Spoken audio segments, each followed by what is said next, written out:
What is up, ladies and gentlemen, boys and girls? Protocol Pegasus here, bringing it back to you guys in Remnant from the Ashes, and today I'll be taking a look at my all new build known as the Heart of the Void Caller. So without further ado, let's go ahead and get into it.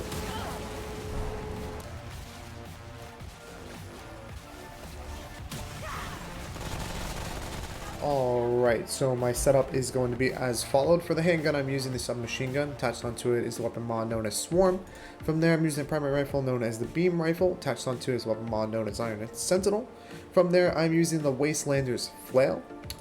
Then I'm using one piece of the Doomslayer set, one piece Void, another piece Void. So Void is going to be for the chest piece, and then Void for the leggings, and then from there I have Heart of Darkness for my necklace. My first ring I have is Blood Fonts, and my second ring I have is Soul Link. But enough about that, let's go ahead and jump into traits. So the three primary traits that I'd recommend for the course of this build are going to be as followed.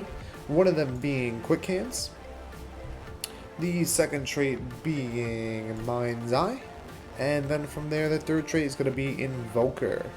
Now, as I mentioned in every one of my videos, I highly recommend going for every course of the trait within the course of the entire game, because at the end of the day, that capitalizes on you not only being more agile, more sustainable, more well-rounded.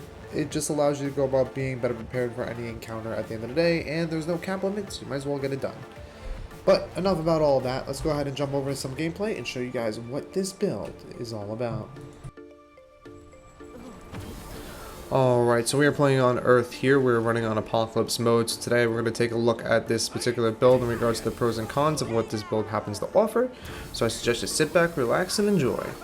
So with one of the pros in this particular build is that you will have a lot of sustainable burst potential with this build. Now the way you go about getting burst potential is going to be pretty straightforward. So you're going to end up putting down both of your turrets. You're going to swap over to a submachine gun and then activate your swarm. Then you're going to swap back over to your beam rifle and focus down your enemy. This will give you the maximum burst potential with this build setup, and from there not only will give you the maximum burst potential, but it will also give you the maximum self-sustain possible with this particular build.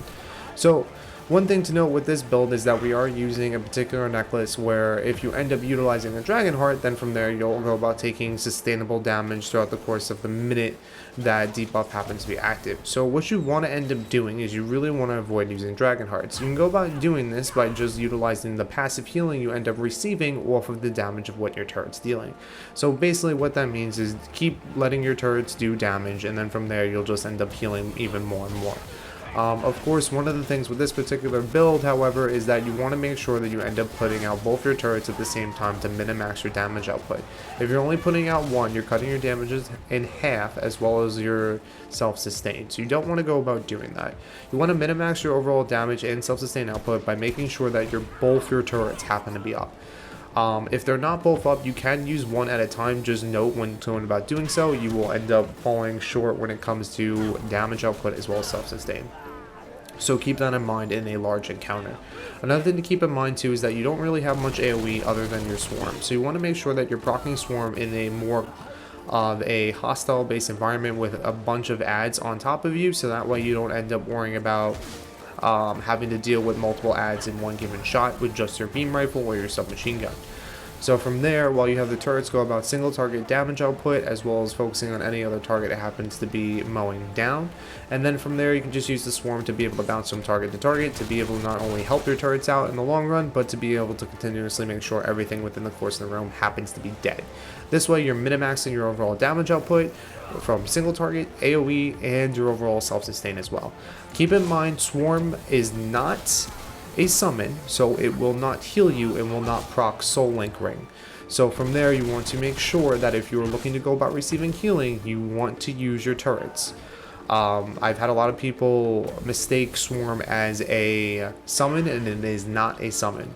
So from there, just utilize your turrets in order to go about receiving any form of healing with this particular build, because if you do not, then from there, what happens is that you end up having to use a Dragon Heart, you make yourself more susceptible to damage, and you end up just instantly getting mowed down because you lose out on your survivability, your armor efficiency, your damage output, and you end up just offering yourself on a platter. So you don't want to go about doing that. Now, like I said before, one of the cool aspects of this build is that you really want to focus on being able to put down both turrets and then swap over some machine gun and use swarm. Once using swarm, then swap back over to your beam rifle and then consecutively mow down your enemy. As you can see within the course of this clip, I literally mow down the boss with the ability of just having this set rotation up and able to focus down that one primary target. And as you can see, my health really doesn't dwindle whatsoever. Now, keep in mind, for this short moment that you happen to go about feeling invincible, you're not entirely invincible once your turrets run out. So what you want to do is you want to reposition yourself accordingly and make sure that you have the ability to proc up your turrets, so that way you don't end up getting caught out like I did within the course of this clip. It's very important that you consistently watch your mods and watch your overall damage being received to those set turrets, so that way you don't end up losing out on the turrets and you don't end up losing out on your damage output as well as your survivability. And as you saw there, I did proc a Dragonheart. Now, even though I do happen to receive the debuff, from there, it's not impossible to use Dragonhearts. You just have to play very cautiously when doing so because you will take a lot more damage. But keep in mind, you can still use Dragonhearts in the course of this build.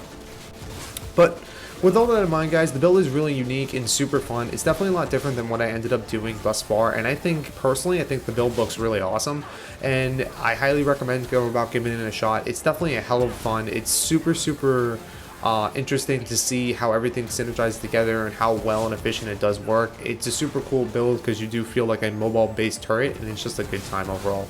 But yeah, that's pretty much going to be it, guys. So if you haven't already, don't forget to like, favorite, subscribe. It really ends up helping me out. And if you aren't already, I hope you have a really good day. See you guys later.